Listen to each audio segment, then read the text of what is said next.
लोग बोलते हैं कि टेस्टिंग में सैलरी नहीं है, आपको 40 लाख से ज़्यादा सैलरी नहीं मिलता है। ये सब एकदम बकवास की बात है।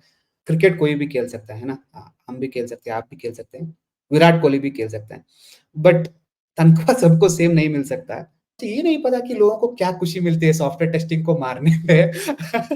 तो जब ऑटोमेशन आया, लोग बोलने लगे कि टेस्टिंग इज़ डेड। अजाइल आया, टेस्टिंग इज़ डेड। डेवऑप्स आया, टेस्टिंग इज़ डेड। अब एआई आया, testing is dead. Software testing ना एक ऐसा प्रोफेशन है जो बहुत ज़्यादा एक्सेसिबल है। अगर कोई टेक में एंट्री करना चाहता है, उनको लगता है कि सॉफ्टवेयर टेस्टिंग कोई भी कर लेगा।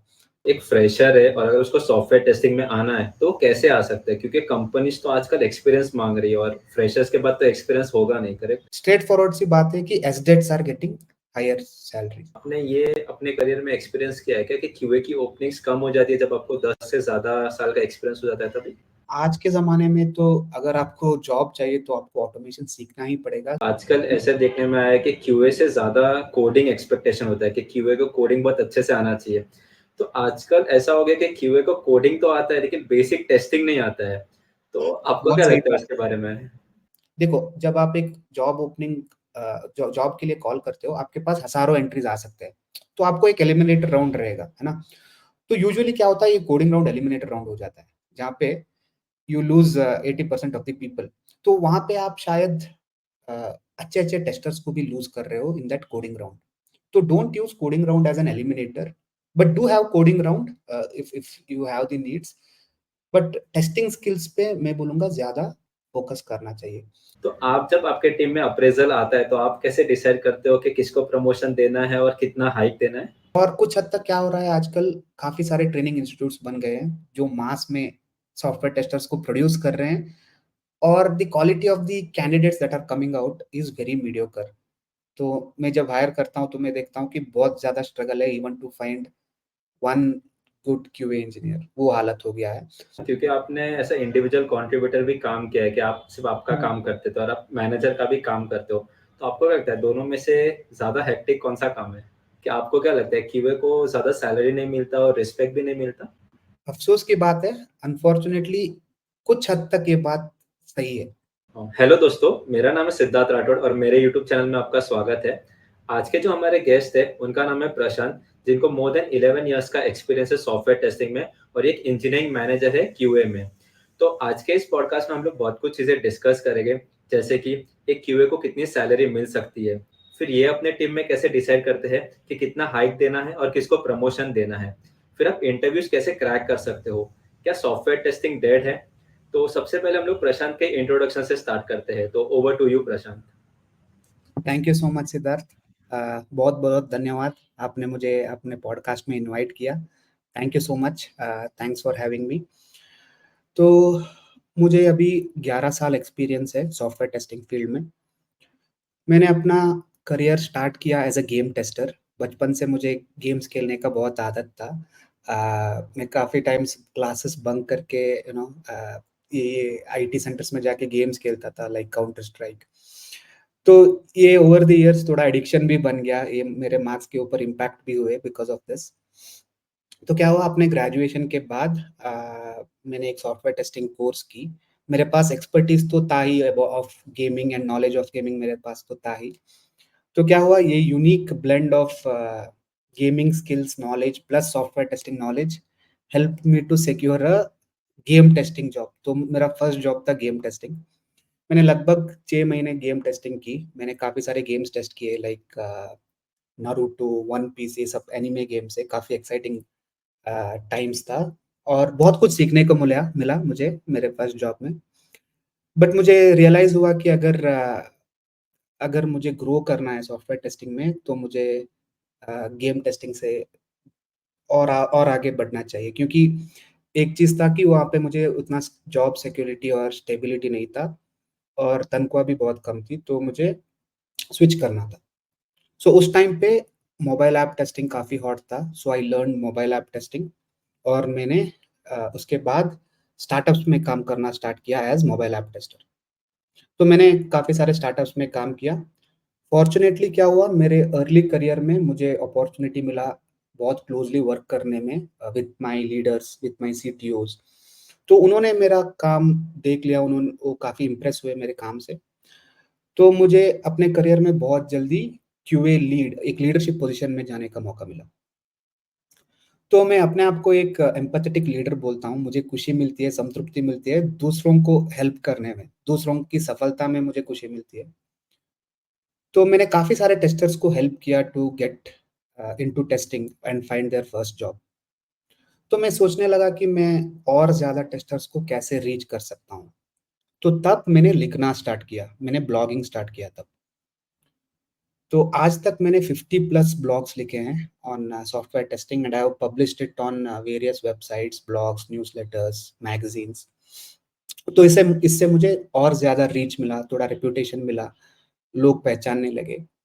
इससे मुझे और ज़्यादा अपॉर्च्युनिटीज़ आने लगे टू गेस्ट ब्लॉग, दुनिया भर के कॉन्फ्रेंसेस में बात करने का, मीटअप्स, वेबिनार्स में बात करने का, रिप्रेज़ेंट करने का मौका मिलते गया।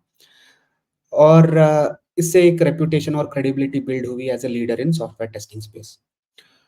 तो फ्रॉम द लास्ट 6 इयर्स, पिछले 6-7 ईयर्स से मैं अभी मोएंगेज में काम कर रहा हूँ as a engineering manager QA. तो ये रहा है मेरा जर्नी अब तक का इन शॉर्ट। तो प्रशांत, क्योंकि अभी आपने मेंशन किया करेक्ट कि आप करंट कंपनी में I think more than 6 years हो, और हाँ, आजकल तो लोग सोचते हैं कि 1-2 साल में स्विच करने का। तो आप हाँ, ये बता सकते हो क्या कि क्या रीज़न था कि आपने सोचा कि आप सेम कंपनी में 6 साल के लिए काम करोगे? श्योर। तो जैसे आपने बताया, अब तो ट्रेंड हो गया है कि 1-2 साल में आप स्विच कर देते हो कंपनीज़। तो काफ़ी सारे रीज़न्स थे why I chose to stay with MoEngage. Uh, मुझे अपॉर्च्युनिटीज़ थे to switch but I chose to stay back at MoEngage. सबसे बड़ा रीज़न है ग्रोथ, ठीक है? मुझे लगता है मुझे ग्रोथ मिला in the company both in terms of my role as well as in compensation. तो जब आप एक कंपनी में काम करते हो जो बहुत रैपिडली ग्रो हो रहा है, तो आप वो कंपनी के साथ आप भी ग्रो होते हो। ये मेरे साथ भी हुआ। मुझे लगता है मैं एक ट्रू लीडर बना मोएंगेज में। मैं डेवलप हुआ as a leader in MoEngage. तो फर्स्ट रीज़न है ग्रोथ। मैंने ये कंपनी में जब जॉइन किया तब शायद 4 लोग थे सॉफ्टवेयर टेस्टिंग में, टेस्टर्स। आज ऑलमोस्ट 40 लोग हो चुके हैं मेरे टीम में। ठीक है? कंपनी बड़ा है from almost 100 to almost 1000। Revenue में काफ़ी ज़्यादा बढ़ गया है कंपनी, कस्टमर्स बढ़े हैं हंड्रेड्स टू थाउज़ेंड्स। तो मुझे वो चीज़ मिला, मुझे वो सीखने को मिला, कॉन्स्टेंटली मुझे चैलेंजेस आ रहे थे, बहुत ज़्यादा चीज़ें सीखने को मिल रहा था और एक डिपार्टमेंट को कैसे रन करना है right from scratch, from hiring, onboarding, training, mentoring, उसके बाद retention, improving the testing practices, processes, automation लाना, नया इनिशिएटिव्स लाना, है ना? तो एंड टू एंड मुझे सीखने को मिला इन मोएंगेज व्हिच वाज़ काफ़ी फुलफिलिंग। तो मेरा रोल बढ़ते गया, सिग्निफिकेंटली इम्पोर्टेंट बनता गया। तो मुझे ग्रोथ मिला इन टर्म्स ऑफ रोल। और यूजुअली क्या होता है जब आप स्विच करते हो कंपनी, क्यों करते हो? Because you want a better salary, है ना? तो यूजुअली जब आप स्विच करते हो आपको 25 टू 30% हाइक मिल सकता है। तो मुझे उस तरह से उससे भी ज़्यादा ग्रोथ काफ़ी बार मिला विदिन द सेम कंपनी। तो that was one of the reasons that I stayed back.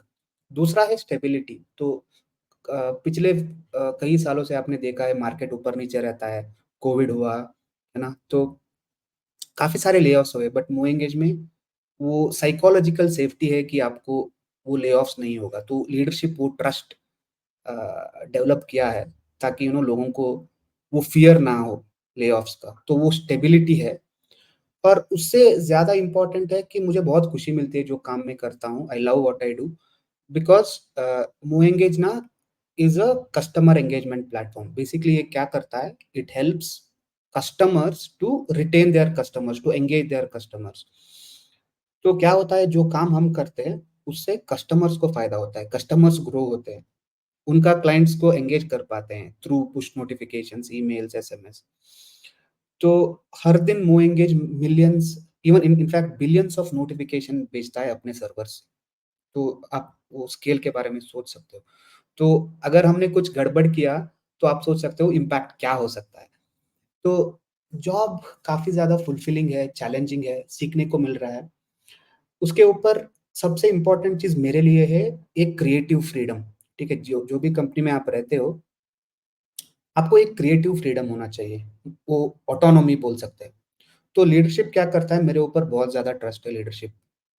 Leadership मेरे ऊपर बहुत ज़्यादा ट्रस्ट करते हैं, मैं भी करता हूँ। तो वो मुझे डायरेक्शन दिखाते हैं, विज़न बताते हैं, लेकिन मुझे कंप्लीट ऑटोनॉमी देते हैं कि तुम्हें किस तरह से सही लगे उस तरह से करो।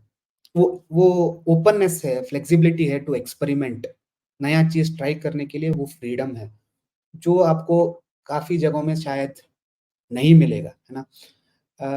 इससे बढ़कर एक चीज़ है जो है एक इमोशनल इन्वेस्टमेंट।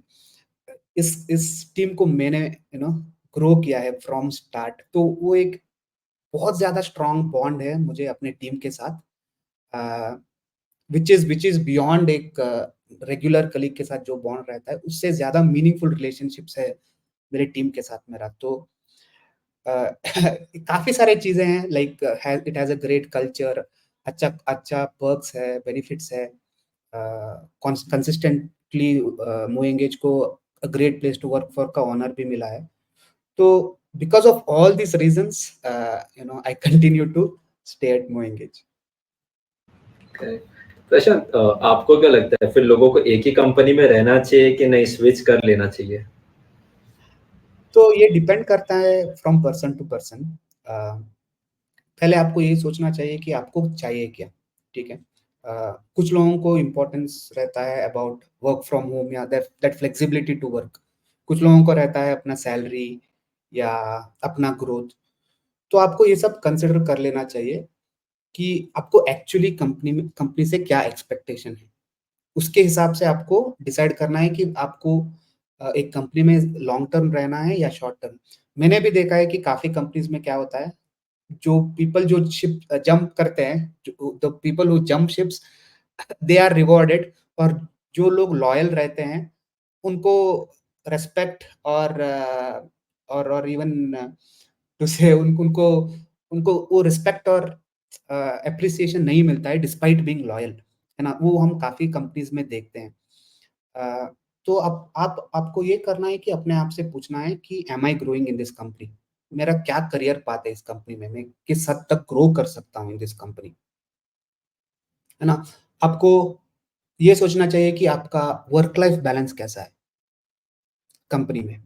आपको क्या वो क्रिएटिव फ्रीडम मिल रहा है? आपका कनेक्शन कैसा है अपने मैनेजर के साथ, आपके अपने टीम के साथ? लर्निंग अपॉर्च्युनिटीज़ क्या है? क्या आप ग्रो कर रहे हो both in terms of your role and in terms of your compensation?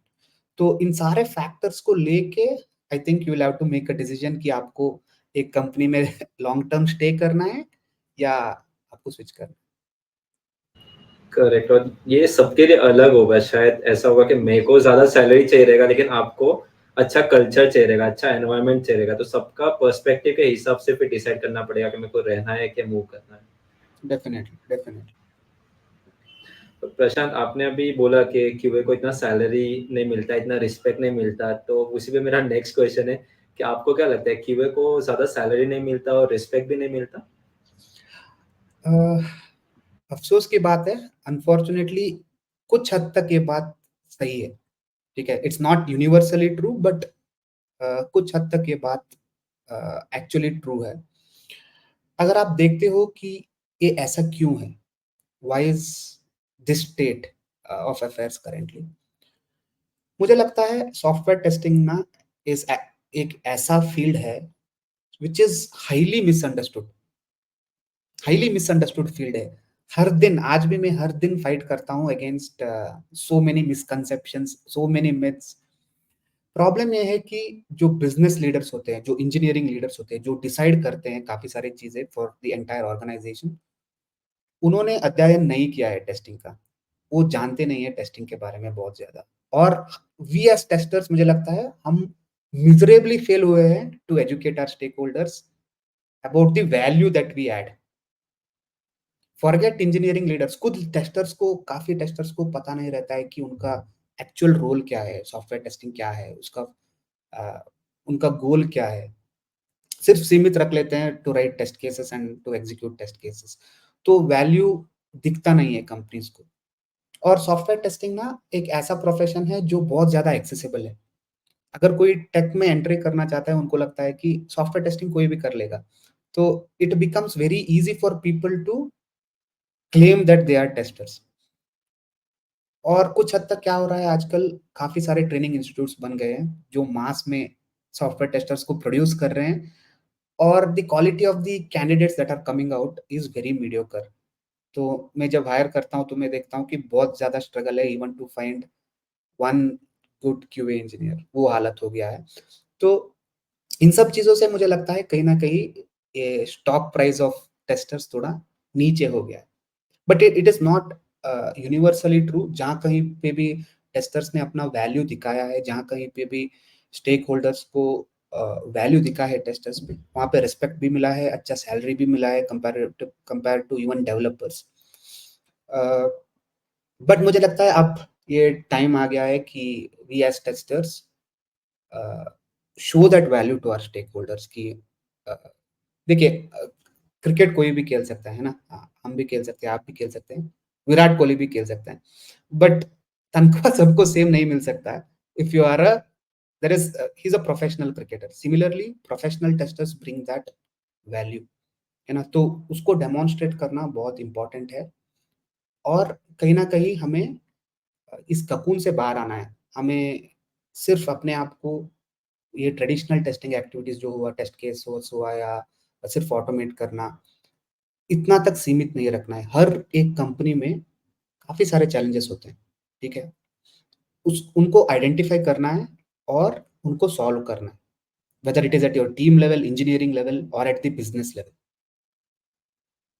तो जब ये प्रॉब्लम सॉल्विंग को हम सीख लेते हैं, जब हम सम लो लो एक्टिविटीज को, लेस वैल्यूएबल एक्टिविटीज को छोड़ के जब हम ट्रू प्रॉब्लम्स को सॉल्व करते हैं, तब मुझे लगता है टेस्टिंग और टेस्टर्स को ज्यादा इज्जत मिलेगा और ज्यादा तनख्वाह भी मिलेगी। करेक्ट, मतलब ये ऐसा टेस्टर हमारी गलती है, करेक्ट, हम हमारी वैल्यू नहीं बता पा रहे, इसलिए शायद वो रिस्पेक्ट और सैलरी इन रिटर्न में नहीं मिल रहा है हमको। Definitely definitely. प्रशांत, अभी आपने सैलरी की बात की, तो बहुत लोगों को ये भी ज्यादा इंटरेस्ट रहता है, करेक्ट, कि क्यूए को कितनी सैलरी मिल सकती है। तो आप ऐसा मैनेजर हो, करेक्ट, तो आपको पता रहता है कि आपके टीम में क्या सैलरी है, तो आप ये बता सकते हो क्या कि क्यूए या को कितनी सैलरी मिल सकती है? Sure sure. देखिए, क्यूए सैलरी डिपेंड करता है काफी सारे फैक्टर्स पे, ठीक है। फर्स्ट इंपॉर्टेंट फैक्टर है कि क्या स्किल्स है बंदे में, ठीक है, what is the skills that the person is having, कितना एक्सपीरियंस है। ये दोनों बहुत इंपॉर्टेंट इंपॉर्टेंट होते हैं। उसके बाद फैक्टर्स आते हैं like location. Let's say metropolitan cities like Bangalore या दिल्ली में शायद ज्यादा सैलरी होगा to compensate the high cost of living, ठीक है। आपके इंडस्ट्री के ऊपर भी डिपेंडेंट करता है कि आप कौन सा इंडस्ट्री में काम कर रहे हो। Industries like let's say health care या फार्मा, जहाँ पे हाई कॉम्प्लायंस का रिक्वायरमेंट होता है, वहाँ पे भी हाई होते हैं कंपेयर टू अदर इंडस्ट्रीज। और किस टाइप के कंपनी में आप काम कर रहे हो, सर्विस बेस्ड कंपनी में या प्रोडक्ट बेस्ड कंपनीज में। मैंने ये देखा है कि usually product based companies hire pay करती है compare to service based companies. तो मुझे लगता है एज अ टेस्टर हमको अपना वर्थ जानना बहुत जरूरी है। हमें थोड़ा ड्यू डिलिजेंस कर लेना चाहिए, थोड़ा बहुत रिसर्च कर लेना चाहिए कि what is the range of salary we can expect for the years of experience that we have, for the skills that we have, और हमारे लोकेशंस के ऊपर थोड़ा बहुत हम ड्यू डिलिजेंस कर सकते हैं। काफी सारे वेबसाइट्स, आप लिंक्डइन हुआ या पे स्केल, एम्बिशन बॉक्स, आपका ग्लास डोर, इन सब में आपको थोड़ा डेटा भी मिल जाएगा about the pay scale.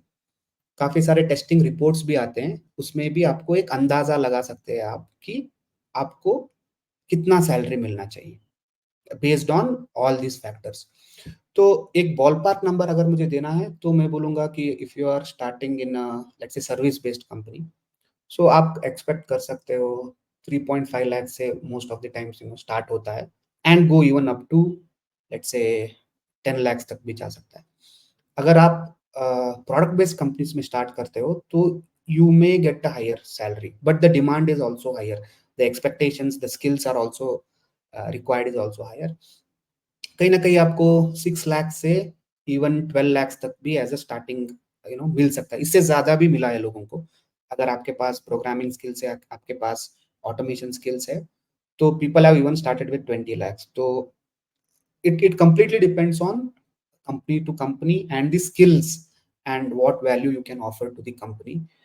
uh, तो हाँ, सॉफ्टवेयर टेस्टर्स को अच्छी सैलरी डेफिनेटली मिलता है as long as you have the required skills. और अगर हम लोग ऐसे कंसिडर करें कि 5 years एक्सपीरियंस और 10 years एक्सपीरियंस, तो आपके हिसाब से क्या रेंज ऑफ सैलरी उनको मिल सकता है?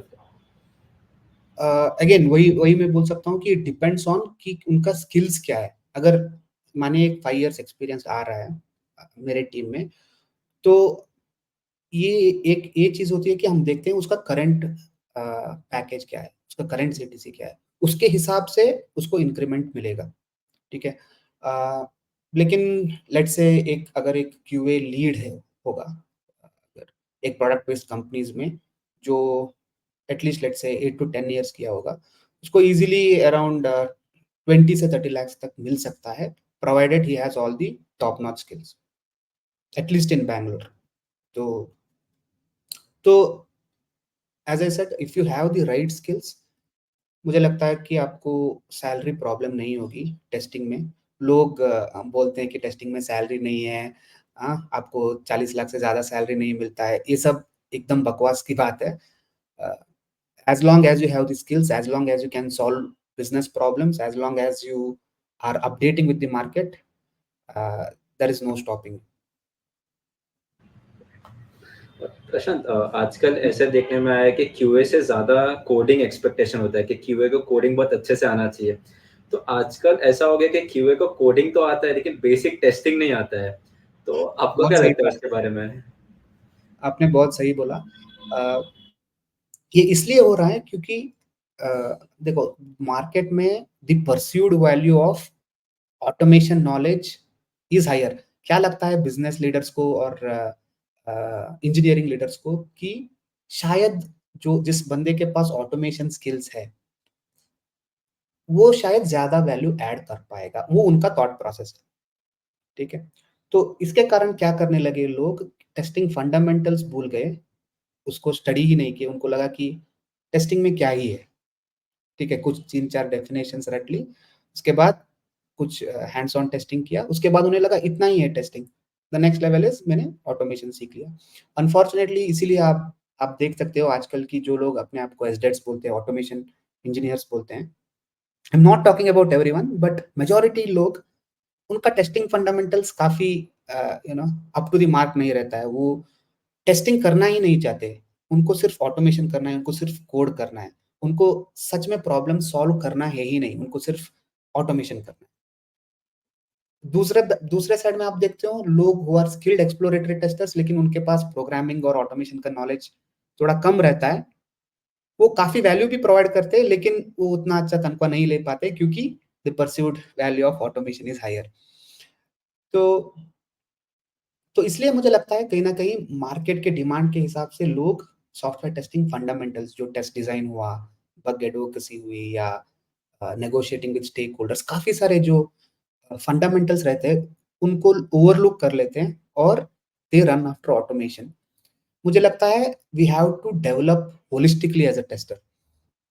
Don't just run after the market needs. ठीक है, सैलरी इंपॉर्टेंट है, मैं ये नहीं बोल रहा हूँ कि सैलरी इंपॉर्टेंट नहीं है, बट होलिस्टिकली अगर आपको डेवलप होना है, तो आप देखो कि as a tester end to end जो भी है, मतलब एक सॉफ्टवेयर को रिलीज करने में जो भी स्किल्स नीडेड है, वो सब आपको आनी चाहिए to become a holistic tester. Don't just skip some layers just to claim a higher salary. Long term में वो आपको दिक्कत होगा अगर आप फंडामेंटल्स को इग्नोर करोगे. So that's my take on that.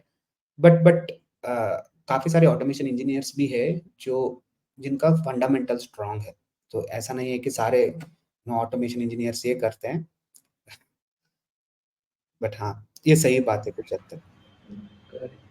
इसमें मुझे ऐसा लगता है कि कैंडिडेट्स की भी गलती नहीं है, क्योंकि आप जब इंटरव्यू में जाते हो तो पहला राउंड ही कोडिंग क्वेश्चन पूछते हैं, तो उनको फिर बेचारों को फोकस करना ही पड़ता है कोडिंग पे. Correct, correct.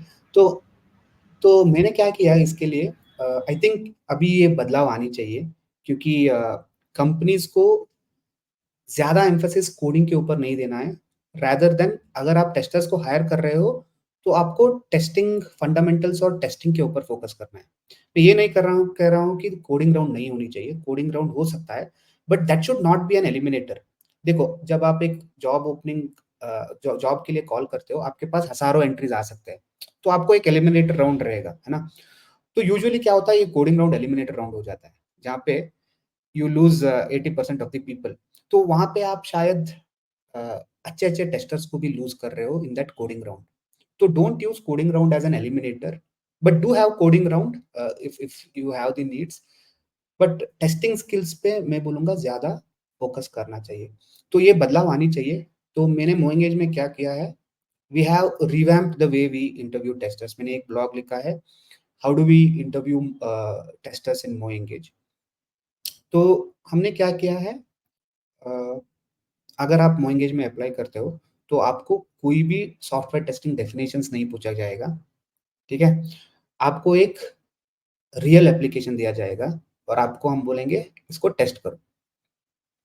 अगर ऑटोमेशन राउंड है तो ऑटोमेशन करो, है ना। तो सोच लीजिए आप भी, अगर आपको एक ड्राइवर को हायर करना है ना, तो आप क्या उससे बोलेंगे कि एक राउंड जाते हैं, या आप उससे पूछेंगे कि लेट्स से डीजल इंजन कैसे चलता है ना। तो वो जानना जरूरी है, but what I am trying to say is, for a tester the right way to hire a tester or the best way to hire a tester is make him test।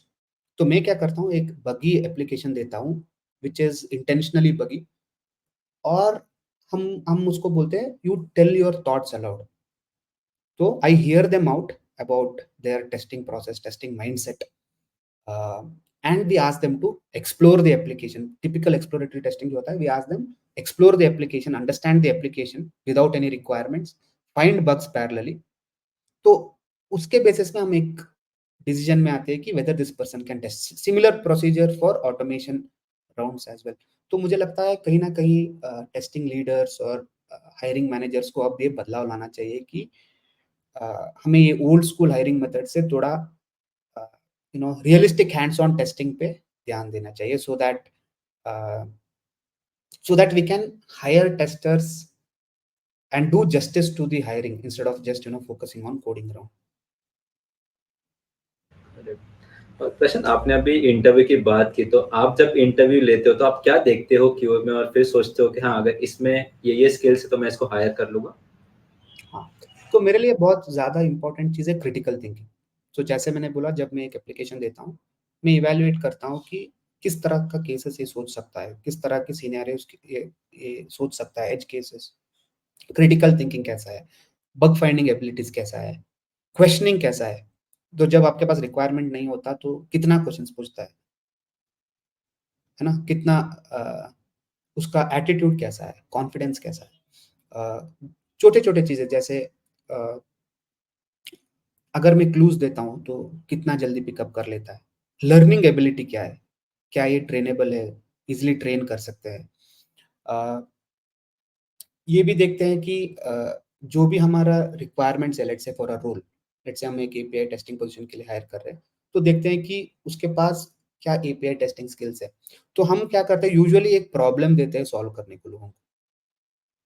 उससे एक अंदाजा लग जाता है कि ये will he fit in this position और will he और she fit in this position. वो पता चल जाता है जब आप एक जेन्युइन प्रॉब्लम देते हो उसको, और उसको फ्रीडम देते हो कि तुम it's tool agnostic, language agnostic, आप जो चाहिए यूज कर सकते हो, लेकिन मुझे ये प्रॉब्लम सॉल्व करना है। तो मैं देखता हूँ कि उनका प्रॉब्लम सॉल्विंग कैसा है, क्या अप्रोच लेते हैं।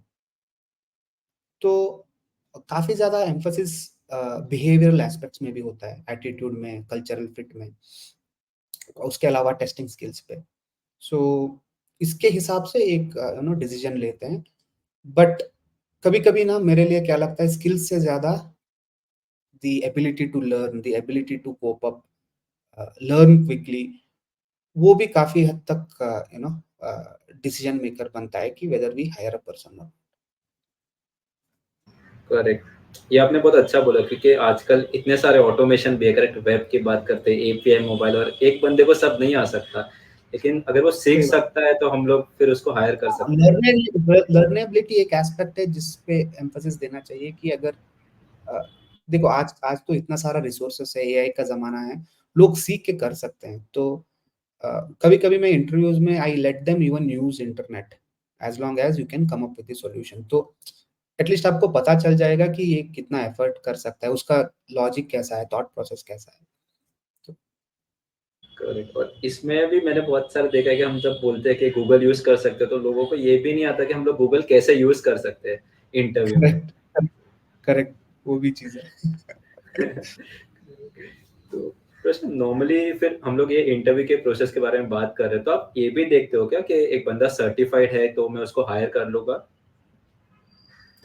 नहीं, सी अनफॉर्चुनेटली कुछ जगहों में, इंडिया में मैंने उतना नहीं देखा है, शायद दूसरे कंट्रीज में कभी कभी आईएसटीक्यूबी या अदर सर्टिफिकेशन को मैंडेटरी बोलते हैं।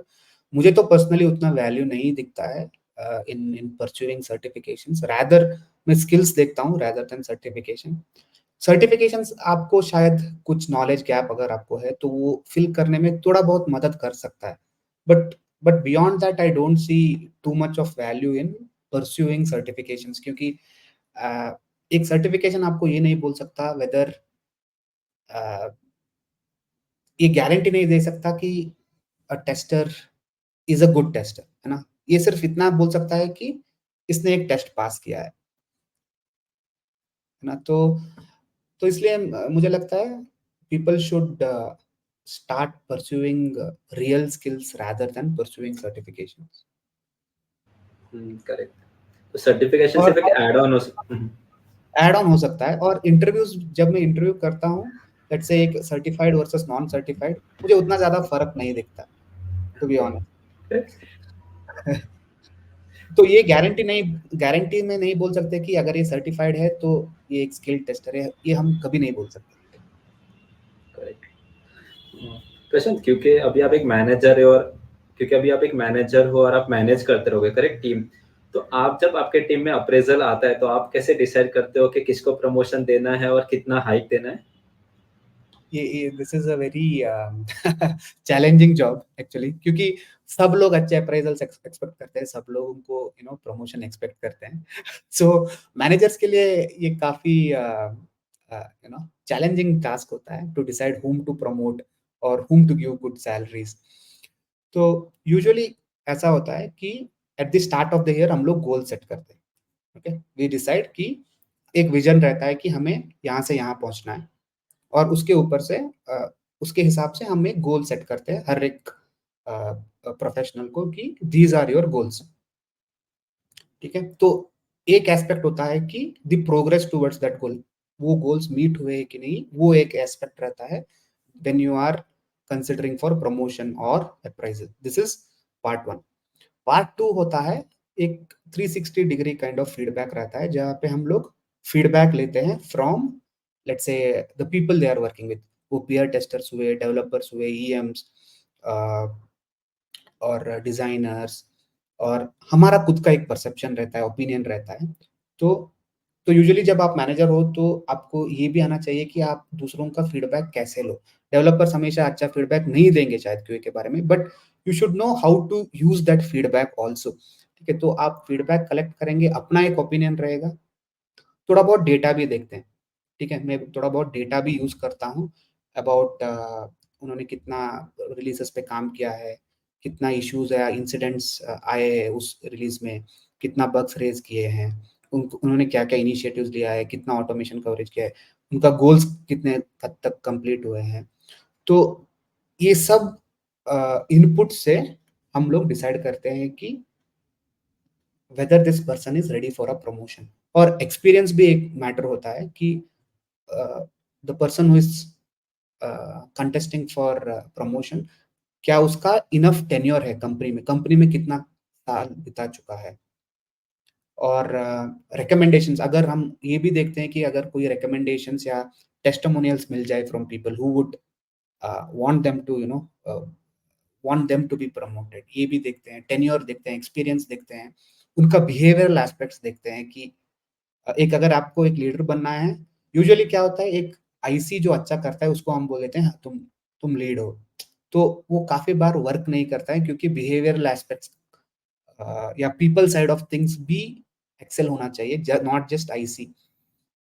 तो इन सारे फैक्टर्स के ऊपर हम लोग एक डिसाइड करते हैं कि whether the person is ready for promotion. और एक और चीज है कि एक स्कोप भी होना चाहिए प्रमोशन के लिए। लेट्स से अ, अगर मैं सीनियर क्यूए हूँ, मुझे क्यूए लीड बनना है, तो एक पोजीशन भी ओपन होनी चाहिए और उस टीम में उसका जरूरत भी होनी चाहिए। I can not just promote just for the sake of it, और कल से डेजिग्नेशन चेंज हो गया, कुछ काम भी बदलना है ना, वही सेम चीज करके I can not call my self something else, है ना। तो पोजीशन अगर चेंज होना है तो एक रिक्वायरमेंट होनी चाहिए, एक स्कोप होनी चाहिए, और also there should be some significant change in the kind of work they are doing. तो काफी काफी बड़ा प्रोसेस है, बट काफी सारे फैक्टर्स देखने पड़ते हैं when you promote somebody. Hike के बारे में बात करूं तो यूजुअली हम क्या करते हैं, 3 सेगमेंट्स में डिवाइड करते हैं लोगों को, ठीक है। एक रहता है top performers.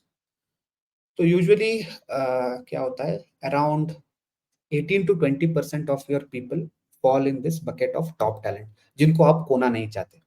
You want to retain this people, you want to keep this people happy. तो क्या करते हो, ये तो सीधी सी बात है कि you can't make everyone happy. तो यूजुअली स्ट्रैटेजी ये रहता है कि आप अपना टॉप टैलेंट को रिटेन करो। इसका ये मतलब नहीं है कि you don't want the rest of the 80%, ये मतलब नहीं है, but you can not afford to lose these top 20%, the creamy layer. तो कोशिश ये रहता है कि we keep them happy by giving them good appraisals. तो ये सेगमेंट चेंज होता रह सकता है हर साल। ऐसा नहीं है कि अगर इस साल 10 लोग हैं तो वही 10 लोग नेक्स्ट ईयर भी रहेंगे टॉप टैलेंट में, वो बदल सकता है। तो क्या होता है, दी टॉप 10% को बहुत अच्छा हाइक मिलता है। रेस्ट जो 70% रहते हैं, 70 to 80%, they fall in the average bracket और मीट्स एक्सपेक्टेशन ब्रैकेट। तो उनका डिसेंट रहेगा सैलरी, नॉट एक्सेप्शनल। और लास्ट में एक कैटेगरी रहेगा जहाँ पे लोग थोड़ा अंडर परफॉर्म कर रहे हैं, सीरियसली नहीं कर रहे हैं, तो उनको इधर पिप में डाला जाता है या उनको फीडबैक दिया जाता है। तो ऐसा रहता है the process of giving hikes. तो मेरा ये सजेशन है लोगों को कि अगर आपको अच्छे हाइक्स चाहिए तो एंश्योर करो कि आप उस टॉप टैलेंट के बकेट में फॉल करते हो। प्रशांत, आपने जैसे बोला कि सबको खुश नहीं रख सकते, तो ऐसे कैंडिडेट तो हम लोग कभी भी खुश नहीं होते जब भी अप्रेजल आता है। तो there are other ways to keep people happy. तो इसलिए क्या करते हैं ना, क्या होता है, हमेशा सैलरी से लोगों को रिटेन नहीं कर पाएंगे क्योंकि बजट भी लिमिटेड होता है ना। तो क्या होता है, देयर आर अदर वेज। तो क्या करते हैं, there are learning programs that we do, है ना। लर्निंग, अगर आप इन्वेस्ट करते हो अपने पीपल के लर्निंग में, तो अ, लोगों को लगेगा कि एटलीस्ट कंपनी हमारे लर्निंग पे सीरियस है।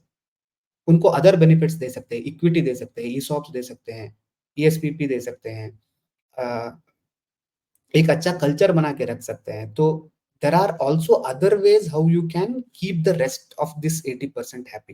बिकॉज हर एक कंपनी का यही स्ट्रेटेजी रहता है कि टॉप 20% को हमेशा खुश रखता है। इसका मतलब ये नहीं है कि रेस्ट 80 को बहुत कम हाइक देते हैं, उनका थोड़ा कम रहता है कंपेयर टू द टॉप 20%।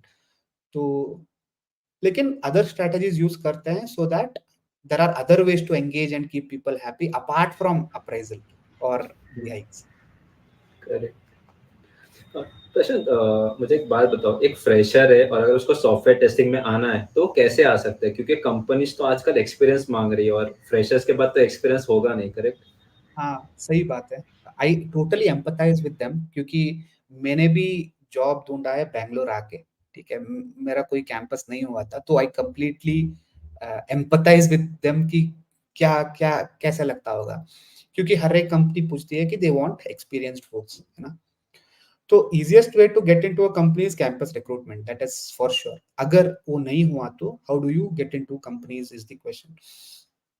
तो मैं ये बोलूंगा कि see, every year there are so many people who are graduating and coming to the market, है ना। तो there is a competition for one single role or so very limited roles। तो ये सोचना चाहिए कि हम स्टैंड आउट कैसे करें फ्रॉम द रेस्ट। सो उसके लिए कुछ स्ट्रैटेजीज यूज करते हैं, जैसे आप एक अपना पोर्टफोलियो बना सकते हो, अपना एक वेबसाइट या पोर्टफोलियो जहाँ पे आप दिखा सकते हो कि आपने क्या-क्या काम किया है। आप बोलोगे कि काम क्या करूँगा क्योंकि मेरे पास अभी काम नहीं है। आपको एक पर्सनल प्रोजेक्ट कर सकते हैं, जहाँ पे आप आजकल तो आपको कितने सारे अपॉर्चुनिटीज़ मिलते हैं to apply as a beta tester. आप बीटा टेस्टर करके काफ़ी सारे कंपनीज़ में अप्लाई कर सकते हो। इसके लिए आपको शायद कोई एक्सपीरियंस का ज़रूरत भी ना पड़े। You can apply as beta testers. Company चाहती है कि उनका एप्लीकेशन रियल यूज़र्स टेस्ट करे और फीडबैक दे। तो काफ़ी कंपनीज़ ये बीटा टेस्टर्स के लिए कॉल करती है। तो आप बीटा टेस्टर बन के थोड़ा बहुत हैंड्स ऑन भी आपको मिल सकता है इन टेस्टिंग। वैसे ही काफ़ी सारे क्राउड सोर्स्ड प्लेटफ़ॉर्म्स हैं, व्हिच आल्सो आर सिमिलर, जहाँ पे आपके पास अगर एक एंड्रॉयड डिवाइस भी है, तो आप थोड़ा बहुत टेस्ट करके बग्स भी रिपोर्ट कर सकते हैं और आपको उस बग्स के लिए पैसा भी मिलेगा थोड़ा बहुत। तो इनसे क्या होगा, आपको थोड़ा एक्सपोज़र मिलेगा टू टेस्टिंग। काफ़ी लोग तो फ्रीलांसिंग भी करते हैं एज़ अ फ्रेशर, लेकिन मुश्किल हो सकता है पहला प्रोजेक्ट ढूँढना। बट मैं ये बोलूँगा कि आपको स्टैंड आउट करना है। अगर आप बीटा टेस्टर से अप्लाई कर सकते हो, फ्रीलांसिंग कर सकते हो, इंटर्नशिप आप ट्राई कर सकते हैं। अगर आपको इंटर्नशिप मिला तो आपको थोड़ा बहुत एक्सपोज़र मिल सकता है और कंपनी आपको परमानेंट रोल भी दे दे अगर आप अच्छे से इंटर्नशिप किए तो। अ, आप मैं 2-3 और सजेशंस दूँगा। एक है, you can be very active in the community. आपका एक सोशल प्रेजेंस आप बना सकते हो ऑन लिंक्डइन और on other social media platforms. आप एक नेटवर्क बना सकते हो। आप रीच आउट कर सकते हो to different leaders and showcase your portfolio. देखिए मैंने ये किया है ना? तो चांसेस रहता है कि वो इम्प्रेस हो और आपको एक मौका दो फॉर एन इंटरव्यू। ऐसा भी नहीं है कि कंपनीज़ फ्रेशर्स को लेते ही नहीं हैं। काफ़ी बार ऑफलाइन ड्राइव्स होते हैं। अगर आप एक्टिव हो on different forums, on different WhatsApp, Telegram groups, इतने सारे जॉब ग्रुप्स हैं। Only thing is you have to be part of that groups and you have to persistently try. आपको फर्स्ट जॉब चैलेंजिंग होता है। This is true. अगर आप offline try कर रहे हो, मुझे भी 4-5 महीना लगा था मेरा फर्स्ट जॉब ढूँढने में। तो फर्स्ट जॉब थोड़ा ट्रिकी रहता है। तो थोड़ा बहुत स्ट्रगल मारना पड़ता है फर्स्ट जॉब के लिए। persistently when you try you will get your first job, but see how you can stand out।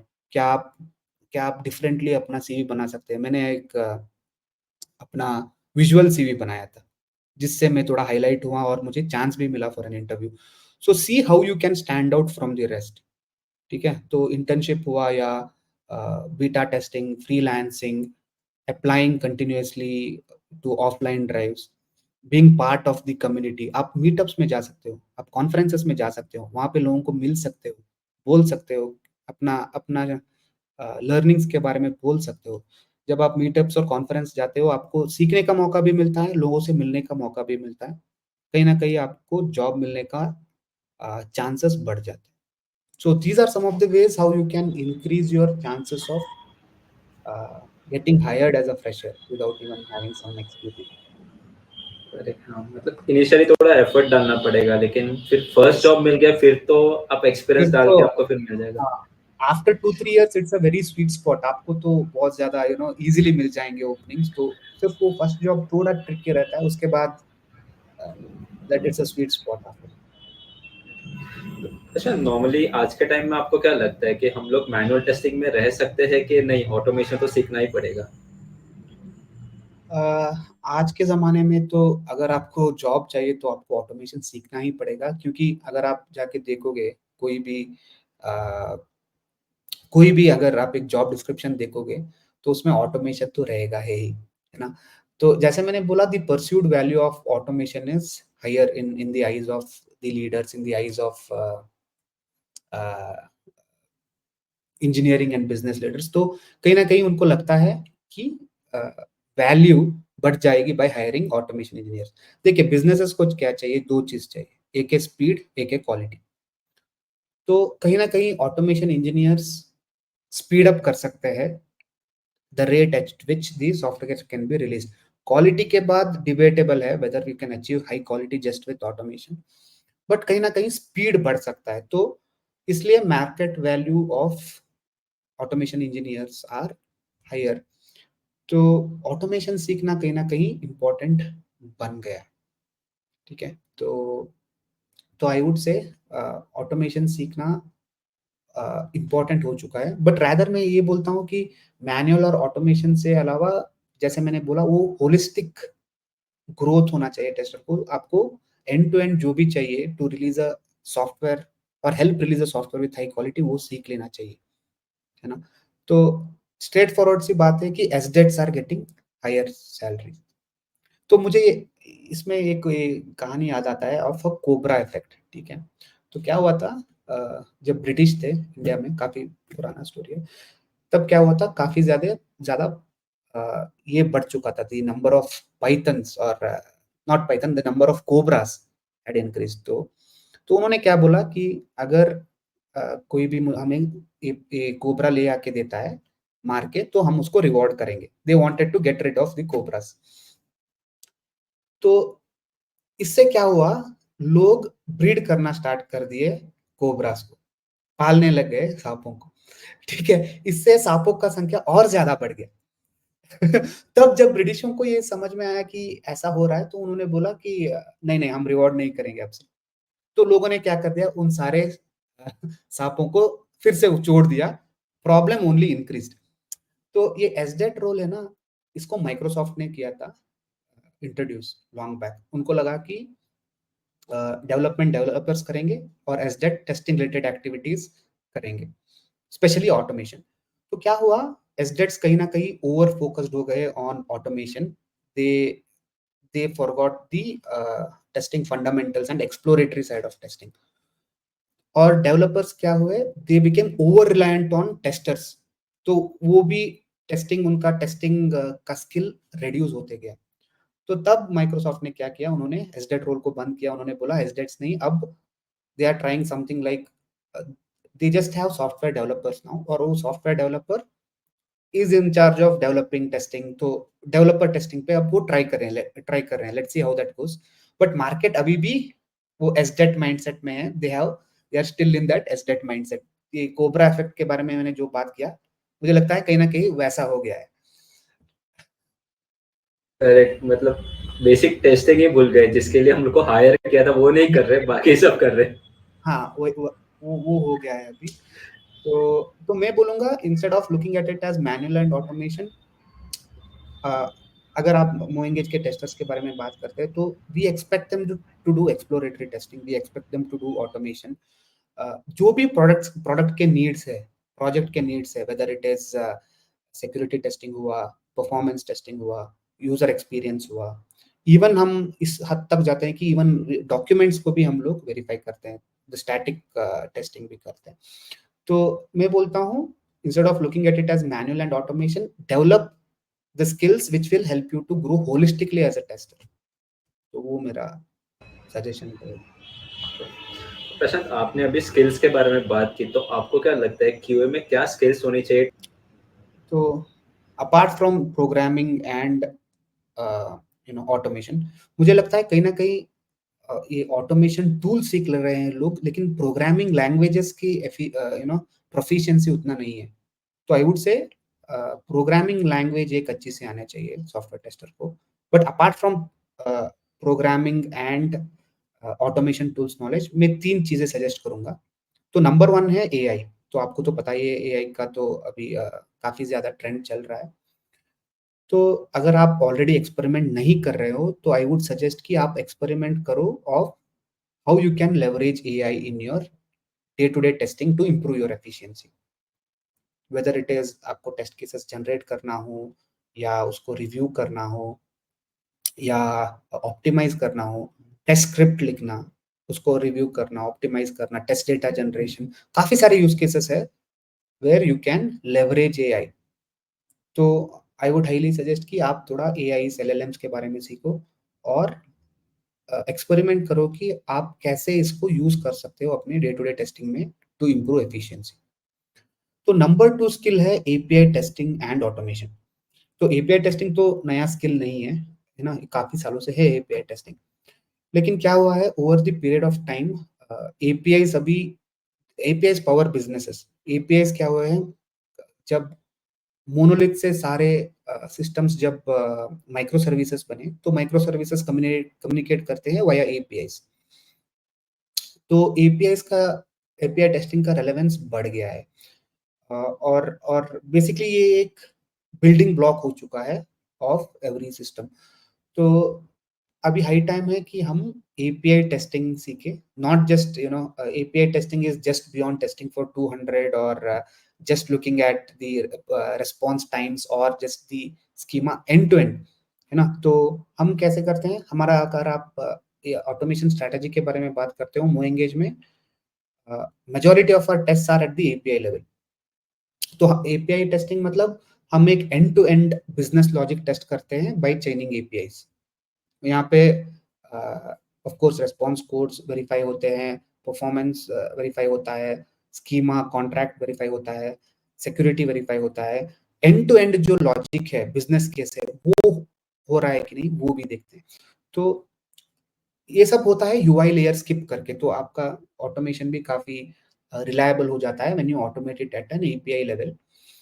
और पोस्ट पोस्ट रिलीज क्या होता है, मॉनिटरिंग भी होता है कि आपका एपीआई अप है कि नहीं, क्योंकि आज के ज़माने में अगर एक एपीआई डाउन है इसका मतलब है कि कोई सर्विस नहीं काम कर रहा है, आपका एंड यूज़र को कुछ ना कुछ इफ़ेक्ट है, डाउन टाइम है ना। तो API testing, API automation, API monitoring काफ़ी इम्पोर्टेंट हो चुका है और मैं ये सजेस्ट करूँगा कि इसको हम सीख लें।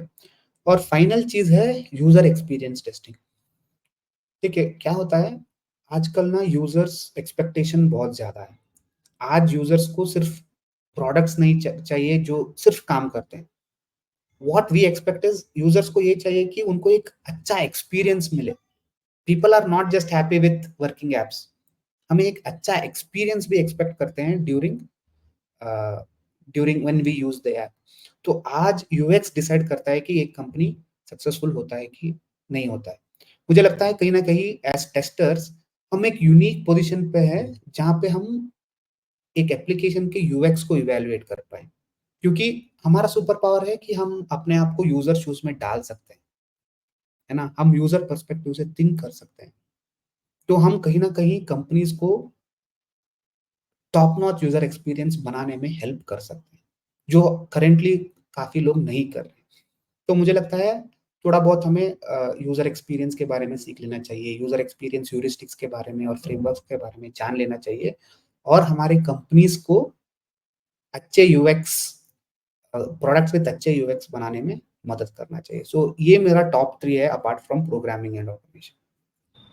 करेक्ट, हाँ, क्योंकि हमारा product basically and user use करेगा, अगर उसका एक्सपीरियंस अच्छा रहा तभी हमारा प्रोडक्ट चलेगा।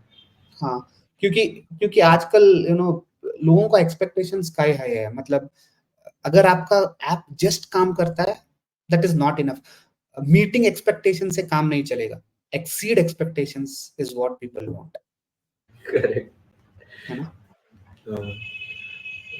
प्रशांत, क्योंकि आपको अराउंड 11 इयर्स का एक्सपीरियंस है, तो आपने ये अपने करियर में एक्सपीरियंस किया है क्या कि क्यूए की ओपनिंग्स कम हो जाती है जब आपको 10 से ज्यादा साल का एक्सपीरियंस हो जाता है तभी?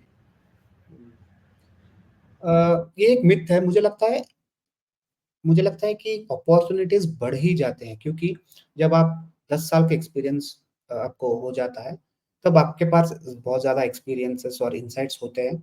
बिजनेसेस को हमेशा लीडर्स की ज़रूरत रहती है। जब आप 10+ ईयर्स क्रॉस कर लेते हो तो आपको अपॉर्चुनिटीज ओपन हो जाएगी for QA lead, QA manager, engineering manager. 15+ के बाद आपको शायद QA directors, VPs. Only challenge ये है कि अगर आप अपने आप को अपस्किल नहीं रखते हो तब चैलेंज हो सकता है, बिकॉज आपकी सैलरी भी बढ़ चुकी होगी और आपका एक्सपीरियंस भी बढ़ चुका होगा। तो आप शायद वो रिटर्न ऑफ इन्वेस्टमेंट कंपनीज या बिजनेसेस को नहीं मिले, तब प्रॉब्लम हो सकता है। बट अदरवाइज मुझे लगता है 10+ ईयर्स के बाद आपको काफी सारे अपॉर्चुनिटीज मिल जाते हैं to move into either leadership role और technical roles. Even test architect या उस तरह के रोल्स भी आपको ओपन हो जाते हैं। करेक्ट। तो प्रशांत, क्योंकि आपको अराउंड 11 साल का एक्सपीरियंस है और आप एक मैनेजर हो, तो आप आपके करियर में आगे अपना नेक्स्ट मूव क्या देखते हो?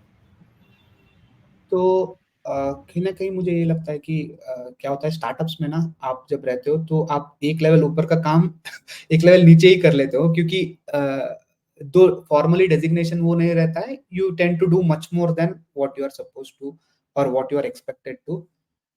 तो मेरा करियर अभी जा रहा है टुवर्ड्स क्यूए डायरेक्टर। मेरा एस्पिरेशन है कि नेक्स्ट 1 ईयर या नियर फ्यूचर में I will move towards the QA director role at MoEngage. तो मैं आपको कुछ इनसाइट्स बोलता हूँ कि मैं क्या करता हूँ on a day to day basis, so that आपको थोड़ा पता चल जाएगा कि क्या रहता है काम।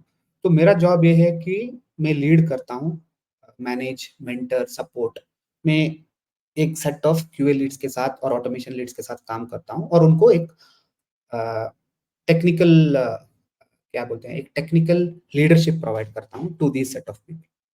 ठीक है, तो मेरा बेसिक रोल है to align business goals with QA QA goals. QA goals से बिजनेस को फायदा होना चाहिए, बिजनेस ऑब्जेक्टिव्स मीट होना चाहिए, वो इंश्योर करना मेरा काम है। मेरा रेस्पॉन्सिबिलिटीज रहता है towards people, towards product, towards processes. तो मेरा जॉब है to ensure that my people are growing. मेरे टीम में जो लोग हैं उनका करियर डेवलपमेंट हो रहा है, उनको सीखने को मिल रहा है ना। दूसरा है टूवर्ड्स प्रोडक्ट। प्रोडक्ट मेरा जॉब है to ensure that I find out risks in my product. ठीक है, प्रोडक्ट एक अच्छा यूजर एक्सपीरियंस दे, कॉम्पिटिटर से स्टैंड आउट करे, है ना, एक रिलायबल और अच्छे एक्सपीरियंस वाले प्रोडक्ट हम रोल आउट करें। टूवर्ड्स प्रोसेसेस मेरा जॉब है to find gaps in processes. Development हुआ या टेस्टिंग हुआ, प्रोसेसेस में गैप्स ढूंढना और कंटिन्यूअसली इंप्रूवमेंट लाना। कहीं ना कहीं मेरा रोल कंटिन्यूअस इंप्रूवमेंट को इंश्योर करने वाला रोल है। और अभी वो बहुत ज्यादा बढ़ गया है, it is gone even beyond testing. में काफी सारी चीजें करता हूँ जो ट्रेडिशनल टेस्टिंग मैनेजर शायद नहीं करते हैं।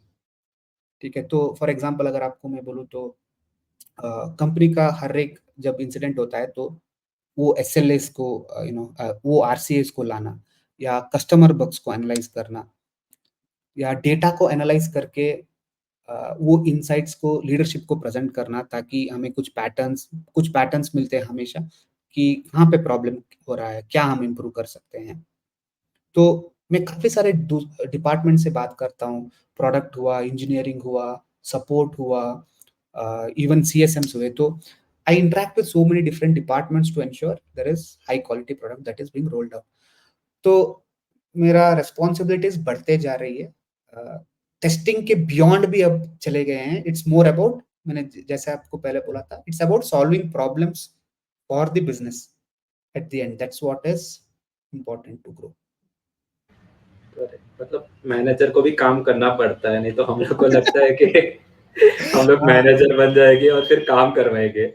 हाँ हाँ, वो एक मिसकंसेप्शन है कि लोगों को लगता है कि हाँ पीपल मैनेजर बन जाओ और आपको कुछ काम नहीं रहेगा, सिर्फ आपको सिर्फ काम डेलीकेट करना रहता है। तो ऐसा बिल्कुल भी नहीं रहता है, एटलीस्ट इन प्रोडक्ट बेस्ड और सैस स्टार्टअप्स ऐसा नहीं होता है। आपको हैंड्स ऑन भी होना चाहिए, आपको नया नया इनिशिएटिव ड्राइव करना रहता है, और सबसे ज्यादा आपको वो ओनरशिप और रिस्पॉन्सिबिलिटी आपके आपके ऊपर रहता है। तो ये ट्रेडिशनल लीडरशिप या मैनेजमेंट आज के ज़माने में मुझे नहीं लगता चलेगा, as long as you are in a fast moving startup. तो प्रशांत, क्योंकि आपने ऐसा इंडिविजुअल कंट्रीब्यूटर भी काम किया है कि आप सिर्फ आपका हुँ। काम करते थे और आप मैनेजर का भी काम करते हो, तो आपको क्या लगता है दोनों में से ज्यादा हेक्टिक कौन सा काम है?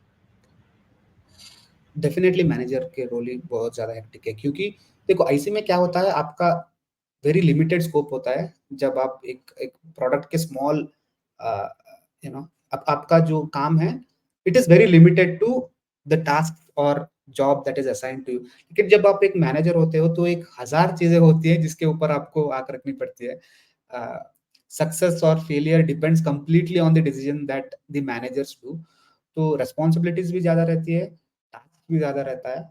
तो I would say definitely managerial role ही हेक्टिक होता है मेरे हिसाब से, if you are doing the right job as a manager.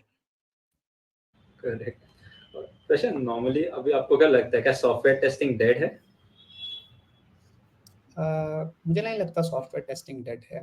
तो अ, एक एक आदमी ने बोला था 2011 में कि सॉफ्टवेयर टेस्टिंग इज डेड। मुझे लगता है ये एक सिर्फ एक क्लिक बेट है, इससे ज्यादा और कुछ नहीं है। उसके बाद हर 2 साल में लोग प्रेजेंटेशन देने लगे in conferences that software testing is dead, software testing is dead. ये ये ये बन गया एक way to attract people to their talk. ये जो फियर इन्फ्लिक्ट करने वाला जो मार्केटिंग टैक्टिक नहीं होता है, मुझे लगता है उस तरह का एक टैक्टिक है सिर्फ। और इनफैक्ट जिन्होंने लिखा था 2011 में कि सॉफ्टवेयर टेस्टिंग इज डेड, उन्होंने ही लिखा है कुछ 6 महीने पहले कि we need to resurrect testing mindset in the age of तो मुझे ये नहीं पता कि लोगों को क्या खुशी मिलती है सॉफ्टवेयर टेस्टिंग को मारने में। तो जब ऑटोमेशन आया, लोग बोलने लगे कि टेस्टिंग इज डेड। अजाइल आया, टेस्टिंग इज डेड। डेवऑप्स आया, टेस्टिंग इज डेड। अब एआई आया, testing is dead. But testing भी एक फिनिक्स जैसा है। हर बार यू नो हर बार उसको थ्रेटन होता है, या हर बार जब लगता है कि it is dying, it will take a rebirth, है ना। तो रिसरेक्ट होता रहता है। मेरा ये मानना है कि टेस्टिंग डेड नहीं है, but testing is changing, testing is continuously evolving, testers are evolving. तो जैसे जैसे नए नए टेक्नोलॉजीज आ रहे हैं, मुझे लगता है the role and nature of testing is changing. मुझे लगता है as long as we are building software for humans, तब तक software testing will not die. Software testing मर सकता है जब लोग क्वालिटी के बारे में केयर करना छोड़ दें। मैंने बात किया टेस्ट यूजर एक्सपेक्टेशंस के बारे में। जिस दिन यूजर्स को लगेगा कि हाँ, क्रैश होने से क्या होगा, अगर मैं कुछ अपने पैसा खो दूंगा तो क्या होगा, तो when people become super tolerant to bugs, है ना, उस दिन सॉफ्टवेयर टेस्टिंग मरेगा। वो कभी नहीं होगा। आपने देखा होगा रिसेंट इंसिडेंट अबाउट माइक्रोसॉफ्ट का जो इंसिडेंट हुआ, क्राउड करेक्ट। स्ट्राइक का इंसिडेंट। एक बग ने इतना बड़ा आउटेज एक बग से इतना बड़ा आउटेज हुआ कि people around the world, airports हुए या financial institutes, banks, stock markets, educational institute, सब कुछ बंद हो चुके थे बिकॉज ऑफ वन बग, है ना। तो उन्होंने आरसीए भी लिखा, उनके आरसीए में लिखा था कि उनका क्यूए प्रोसेस ही नहीं था, उनके पास ह्यूमन टेस्टर ही नहीं था। तो उन्होंने ह्यूमन टेस्टर्स को भी अब हायर किया है to solidify their testing process. तो मुझे नहीं लगता कि टेस्टिंग कभी मरेगा। वो रोल बदल सकता है, जो कर रहा है वो बदल सकता है। शायद इन द कमिंग डेज डेवलपर्स थोड़ा बहुत ज्यादा टेस्टिंग भी कर सकते हैं देन क्यूए। कोई ना कोई तो टेस्टिंग कर ही लेगा, इधर companies that claim they are not doing testing और दे आर आउटसोर्सिंग इट। कोई ना कोई वो रेस्पॉन्सिबिलिटी लेगा। द नेचर और the degree at which the test may vary, the type of execution, कुछ लोग बोलते हैं हम कुछ सब कुछ ऑटोमेशन से करते हैं, तो कहीं ना कहीं टेस्टिंग रहता है, but the person who does it और the way they do it might differ in the coming future. Correct. तो प्रशांत, आप कुछ फाइनल एडवाइस देना चाहोगे जो भी ये पॉडकास्ट देख रहे हैं उनको? मेरा फाइनल एडवाइस ये है व्यूअर्स को कि be proud to be a tester. I am very proud to be a tester and you should be too. कभी अपने आप को अंडर एस्टिमेट मत करना कि मैं टेस्टर हूँ, या don't look down upon yourself. क्योंकि जो काम हम करते हैं वो बहुत नोबल सा काम है। हम ये डिजिटल स्पेस को बहुत बेहतर बनाते हैं, रिलायबल बनाते हैं। जैसे मैंने बोला, एक बग से क्या इम्पैक्ट हो सकता है वर्ल्ड वाइड, है ना। तो हर एक बग हम ढूंढते हैं, हर एक जो एज केस हम सोचते हैं, उससे दुनिया और बेहतर बन रहा है। It is becoming much more reliable, much more seamless because of the work we are doing. तो be proud of yourself. And दो चीजें याद रखना कि हमेशा प्रायोरिटी दो चीजों पे होती है। One is business. देखो कि आप कैसे अपना बिजनेस को हेल्प करोगे to grow through your testing skills, और अगर चाहिए तो go beyond testing to help your business grow, तब आप ग्रो करोगे। नंबर टू प्रायोरिटी है आपका यूजर्स। ठीक है, कैसे आप यूजर्स को एक बेहतर एक्सपीरियंस दे सकते हो, एक रिलायबल प्रोडक्ट दे सकते हो। तो हमेशा सोचो कि जो भी आप करते हो, इससे क्या फायदा हो रहा है, इससे बिजनेस ग्रो कर रहा है, इससे कस्टमर्स को क्या इम्पैक्ट है। तो आपका प्रायोरिटी में अब जब ये दो चीजें होंगी, तो आप ऑटोमेटिकली ग्रो होगे। तो this is my piece of advice to all testers. Thank you so much Prashant, अपना टाइम देने के लिए। अपने बहुत सारे इनसाइट्स शेयर किए। होप इससे जो भी ये पॉडकास्ट देखेगा उनको हेल्प मिलेगी। So thank you once again. Thank you so much Siddharth, आप बहुत बढ़िया काम कर रहे हैं अपने पॉडकास्ट द्वारा। Thank you so much for inviting me. Thank you. Thank you.